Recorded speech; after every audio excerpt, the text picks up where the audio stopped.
ఉచిత ఇసుక పాలసీ విధానానికి ఆంధ్రప్రదేశ్ కేబినెట్ ఆమోదముద్ర వేసింది. నెల రోజుల పాటు ప్రయోగాత్మకంగా దీన్ని అమలు చేసి పూర్తి స్థాయిలో విధి విధానాలను రూపొందించాలని నిర్ణయించారు.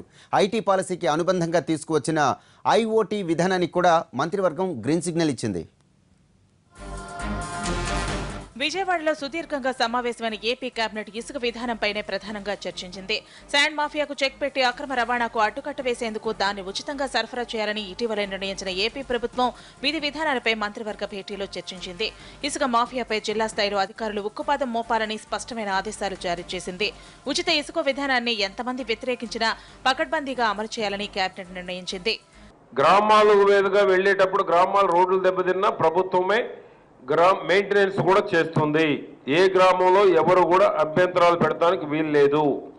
ఒక గ్రామంలో కూడా కనుక ఇసుక లారీలు వెళ్తుంటే రోడ్లు దెబ్బతింటే ఆ రోడ్లను కూడా ప్రభుత్వమే మెయింటెనెన్స్ చేస్తుంది.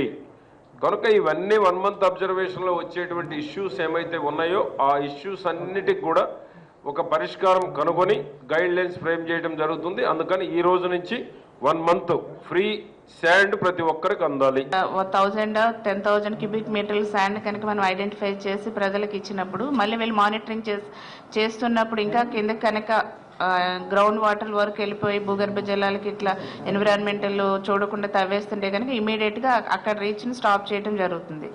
అవినీతి రహిత పాలన దిశగా తీసుకోవాల్సిన చర్యలపైన కేబినెట్ లో చర్చ జరిగింది. జాతీయ గ్రామీణ ఉపాధి హామీ పథకం సహకారంతో 29,000 కిలోమీటర్ల మేర సీసీ రోడ్లు నిర్మించాలని నిర్ణయించారు. బడ్జెట్ సమావేశాల నిర్వహణపైన చర్చ జరిగింది. గవర్నర్ ప్రసంగానికి ఆమోదముద్ర వేశారు. ఐటీ పాలసీకి అనుబంధంగా రూపొందించిన ఓ ఐటీ విధానాన్ని కూడా కేబినెట్ ఆమోదించింది.